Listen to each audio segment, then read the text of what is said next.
If you want a cruiser, it's black and chrome, isn't it? It's like leather and lace. Oh, and I must apologise for not wearing any leather, tassels, studs. I don't have any tattoos. I haven't got a pair of chaps either. So there you go. I'm wearing a full face crash helmet on a cruiser. That's probably going to upset a few people.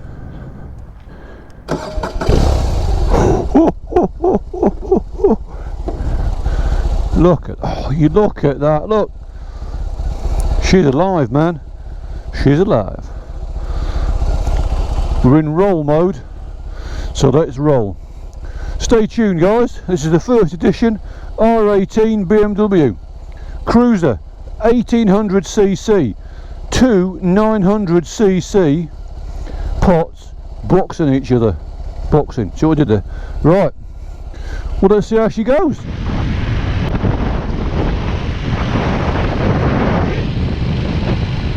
First impressions allowed. Oh, slicks into first gear, smooth as you like. I heard it, didn't feel a thing. There's none of that sort of dunk that you sometimes get when you knock these things into first gear. What I have noticed already though is my foot is touching the pot if you're not very careful, and my toe, when you got the gear, my toe in these Daytona boots is touching the side stand, because the side stand sort of comes back quite a long way there. But it feels quite comfy. It's quite a neutral position to sit in. Not too far forward on the reach. The bars are quite nicely swept back. I mean, look at that chrome. Look at the quality of the chrome and the deep black paint. I mean, this is a quality bit of kit. Look at it. It's cool. Anyway, right, we digress. Let's get going. Have a ride around the lanes for 10 minutes and we'll see how we get on.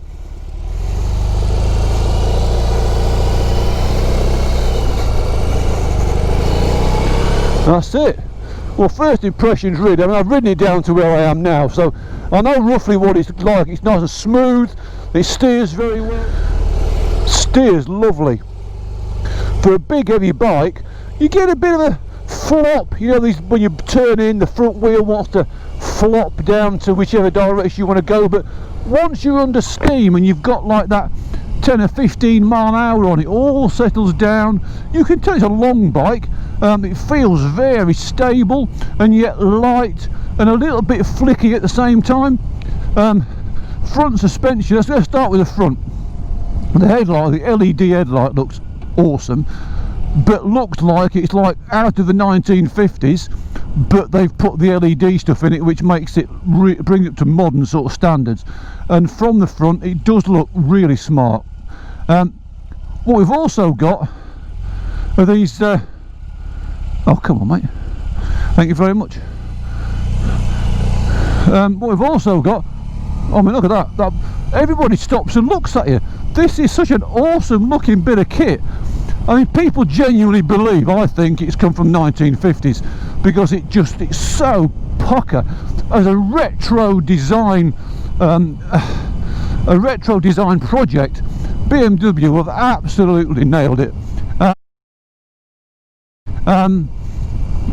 There's no gadgets, like I said earlier, there's no gadgets, there's no flapping about, there's no bolt-on bits that look like there's none of that. An afterthought. It's just been so well thought out. I mean, bear in mind, you're talking about a technical bike. We've got riding modes. We've got three. We've got rock, roll and rain. I mean, not that I never use rain, because rain's just, no one's going to take us out in the rain, are they? Let's face it.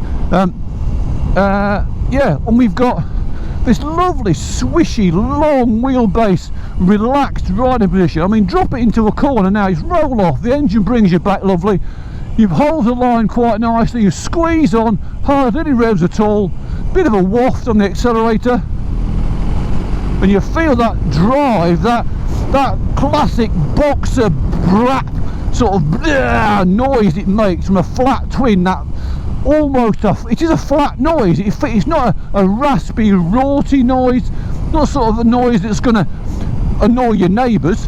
Well, I should put some Vance and Hines pipes on it, which are available apparently. It's a lovely, meaty, sort of powerful noise. No faffing about. You feel the bumps. I've got to say, coming back with suspension, you feel the bumps. The front feels quite nice and supple, but the rear end, can be quite harsh once the speeds get up. I mean, if you get into the edge of the road and you've got a few little stutter bumps, it can feel quite harsh. You haven't got much travel, 90mm of travel, which is what, 4 inches, if that.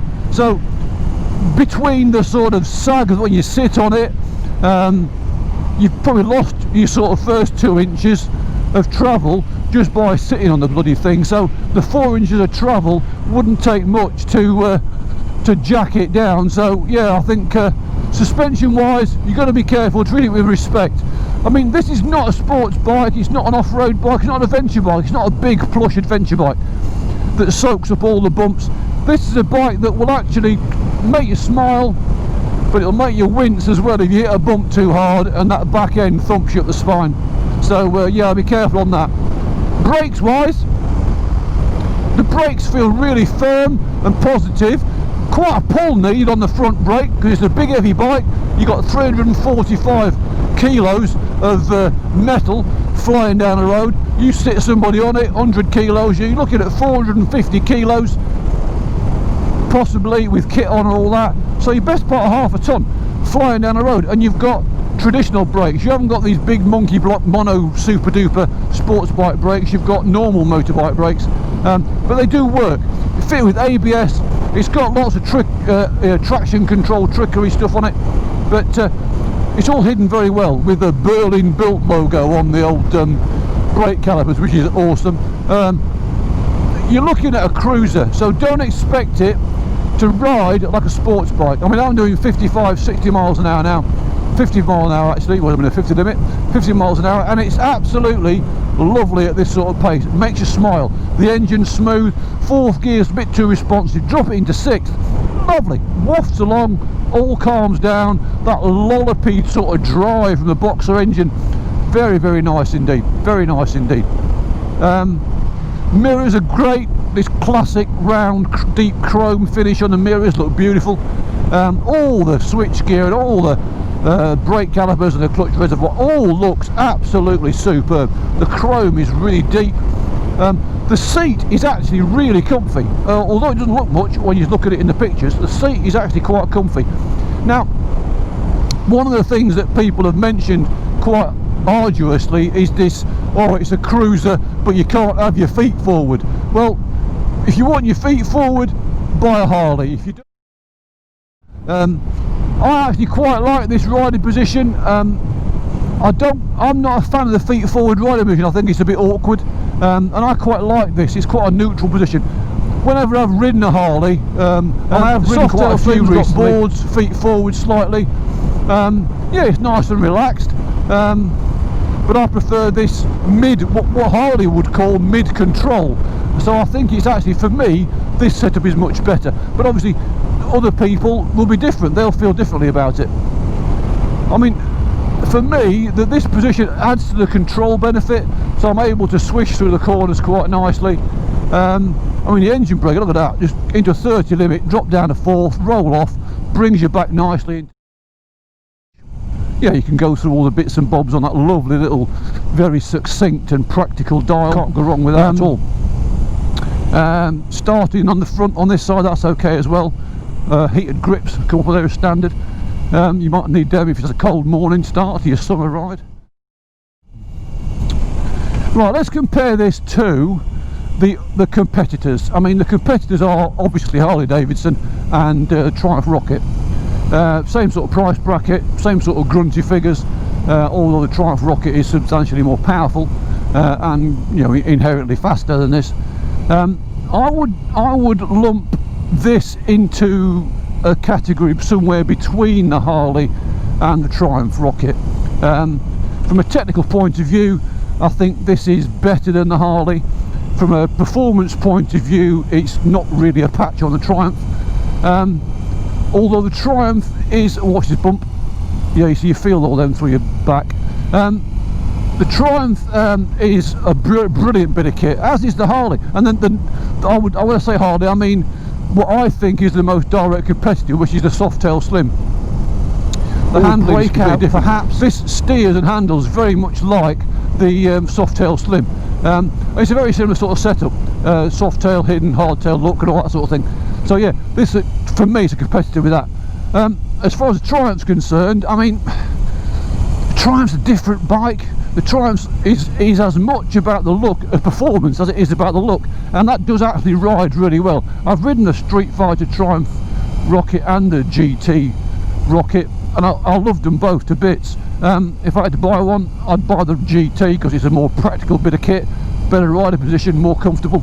But they handle brilliantly, and I think this does handle just as well as the Triumph, perhaps slightly less ground clearance. I've already had the pegs kiss the ground on a roundabout, and I'm only doing 20 miles an hour. So again, you've got that classic low rider early warning system before everything else touches the deck. Yeah, whereas the Triumph has got a bit more ground clearance, a bit more sporty. But you pay your money and take your choice.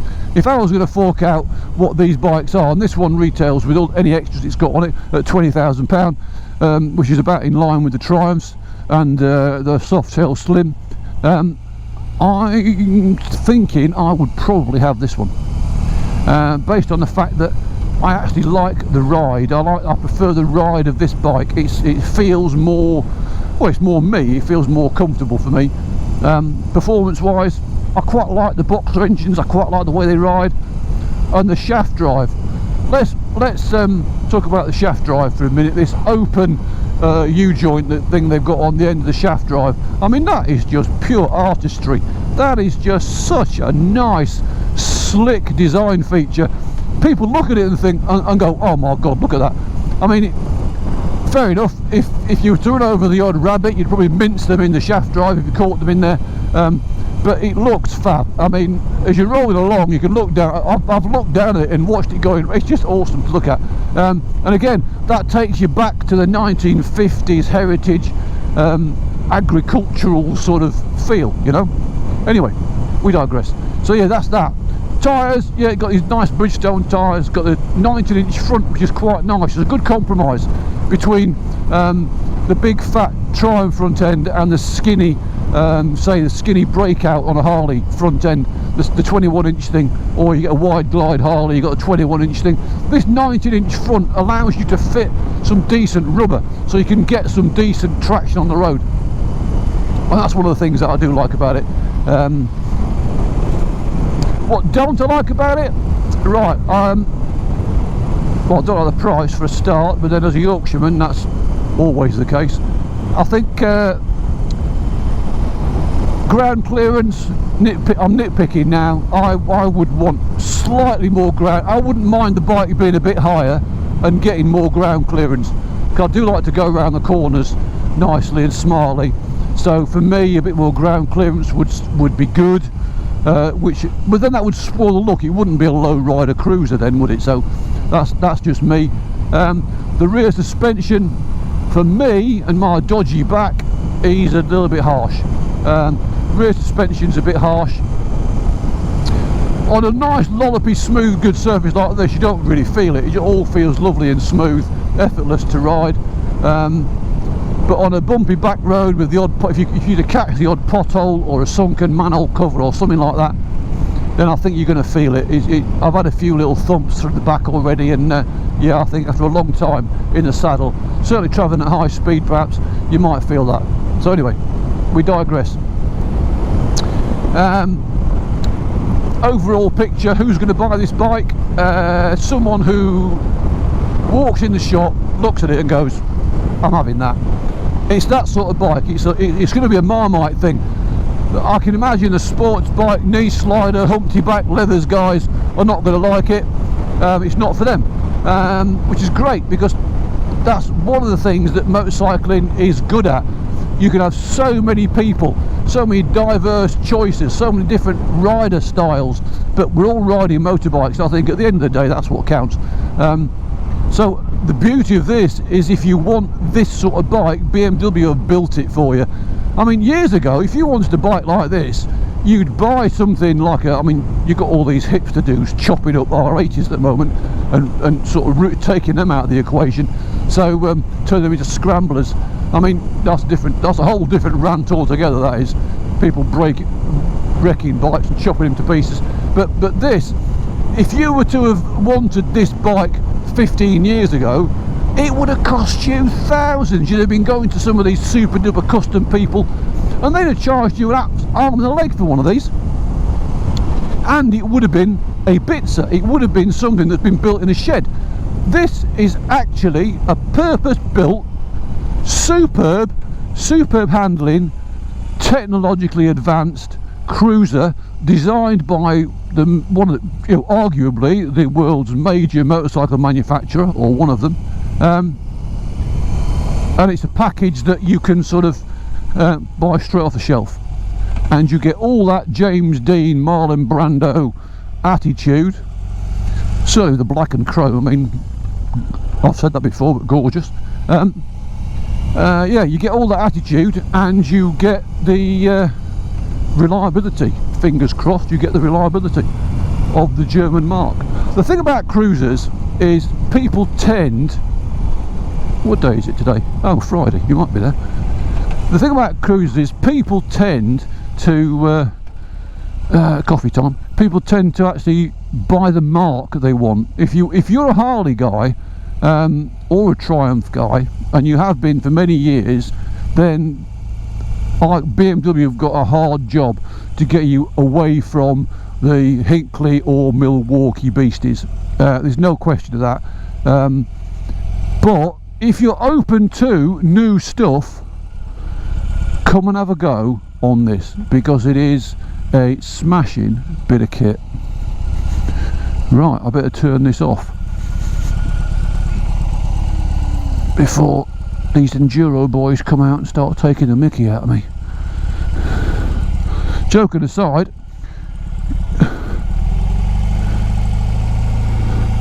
I've just seen Reynolds.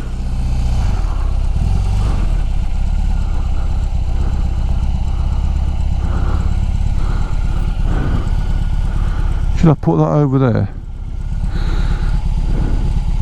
Hey! Well, welcome back, folks.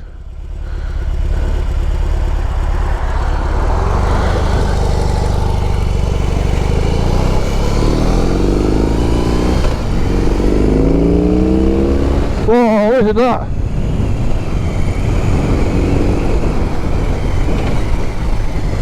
Sorry, learner.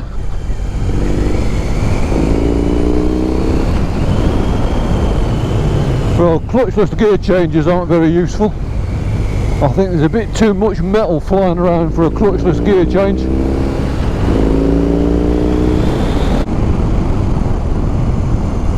Oh, I don't know. If you take your time with those clutchless changes, it's not too bad. Just ease it ever so slightly on the throttle. So you've got to bear in mind there's no quick shifter. Yeah, it's alright. Gearbox is very smooth. I mean, it's positive, you feel it going in gear properly, but it's quite smooth. Downshifting, using the clutch, a little blip, just feed it in, because you haven't got any of that sporty auto blipper nonsense, I don't think. There's no quick shifter. I mean, it's a bit of an anathema, isn't it? I mean, who wants a quick shifter on a bloody cruiser? Just daft, isn't it? But yeah, I think there's definitely a limit to how fast you would want to ride this bike. It's not a bike for tearing round at warp factor 9 on. You can sometimes hit the underside of the pot with your toes. I only do it once or twice, but it's definitely a thing that you could do if you're not careful. Thank you. Oh, I thought the foot pegs were going to grind out then for a minute. Right, so what's it like in a bit of traffic? I know it's not like proper traffic, but a bit of filtering. It's well balanced, it's nice and well balanced. It's not bad really. And so you can go down to almost walking pace. You do feel the old flop on the front wheel, like the forward raked wheels tend to do, but that's not a bad thing. But on the whole, yeah, it's quite neutral feeling. There's a nice fast bit of road coming up. So I'm just going to give it a squeeze. So nice, a few straights, a couple of long swinging bends to have a go at. So we'll see what they're like. I'll be back in a minute. Here we go. See, we're up to 60 without even thinking about it. It's just, we're going over that pothole just then. Yeah, you can feel suspension's quite harsh. I suppose really when you haven't got that much travel, i.e. the 90mm on the rear end, it can't be that soft, because otherwise it would just bottom out straight away. There's got to be a compromise somewhere, and I think the suppleness that you feel at low speed you lose perhaps at high speed. So on the 4th gear now, you know, car's braking. Are they going to turn, or do you expect me to come by?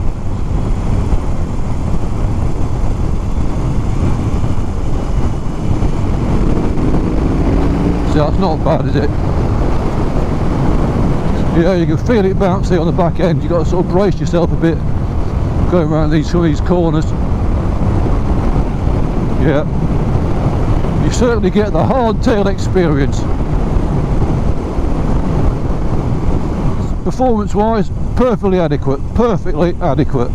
Lovely low revving, grunty, you know, sort of tow a caravan type grunt. It's very nice indeed. Either the brakes feel a bit wooden, perhaps, because I mentioned that earlier. You know, just rubbing some speed off there, the brakes feel, you need to do a nice little pull on the bars. Thank you very much.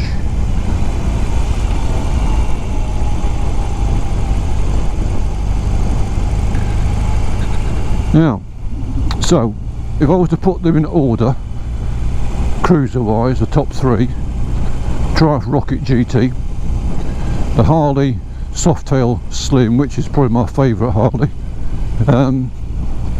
or this. I've got to say, if I was spending my money, this would be top of the tree, followed by the Triumph. But that's very close. This and the Triumph are very close for me. The Triumph is a better, sportier bike, without a doubt. And so the Harley so I'd go joint first, really. Triumph Rocket GT and this joint first, and the Harley bringing up a 3rd, I suppose, if he's got 2 in front. So yeah, 3rd place would be sadly the Harley beastie.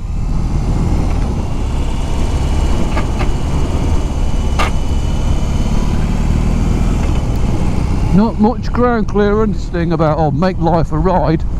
Well, that's what you've got to do, people. You've got to enjoy yourself in a world that can often be upside down for no reason at all. You've got to get out and enjoy yourself.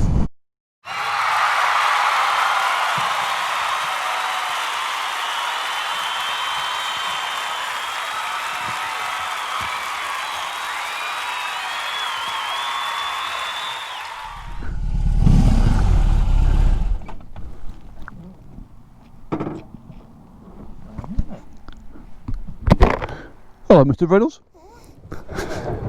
Hey?